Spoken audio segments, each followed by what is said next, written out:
Being passionate about what we do is one of the reasons why we're here, and it allows individuals like myself, who've been doing this for decades, to be very excited about what I do and to continue to give me the passion to come in every day and make a difference.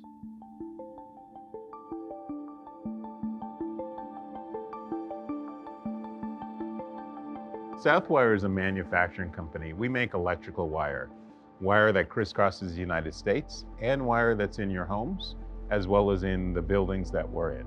Founded by a graduate of Georgia Tech who decided that what he wanted to do was to bring electricity to his grandmother in rural Georgia. So our story is really about what we can do to help others and what we can do to help the electric grid, as well as the infrastructure for bringing electricity around the US. We make the wire that goes from the wall all the way back to the generation site at the utility companies. But it's also what we do to help infrastructure so that it can prepare for all of the new technology that's coming online. Is decarbonization an opportunity or a challenge for Southwire? Decarbonization is a huge opportunity for Southwire. If you think about everything that's put in terms of carbon that's being emitted, going to an electric platform is much better for the environment, and we as a manufacturing company are right in the midst of the sweet spot for that. So we're different from other companies because when you look at the manufacturing of wire, most of the carbon that's released goes through in the end stages, and we're working upstream and downstream to try and reduce that carbon. Southwire is actually the largest user of copper in the United States. Larger than the government?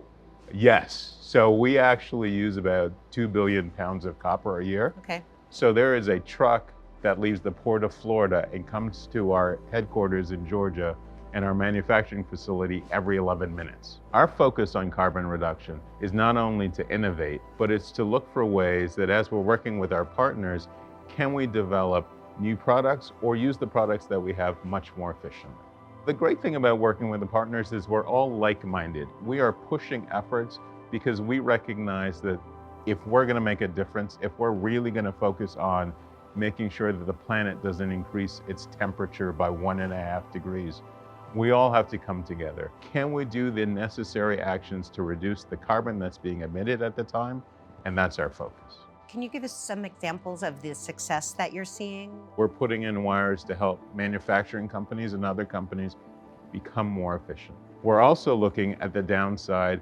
What can we do? There's a lot of infrastructure dollars going to ports, whether it's seaports or airports. We're helping those institutions find ways to be more efficient in the manufacturing and how they deliver the end product, which ultimately goes to the consumer. How does that affect profits? We have seen a lot of demand for our products, which has made it very profitable for us, but we continue to deploy those profits into ways to say, can we become more efficient? Can we create new innovation in electrical wire? And what else can we do to help improve society? And that's a focus of our shareholders. We're a small group of shareholders, family-owned business, but they're very focused on the future. And as they like to say, they're thinking about ownership for the next 100 years. So that means that they have to have a very long view on what can be done to reduce carbon, to save the planet, and to be a good corporate citizen.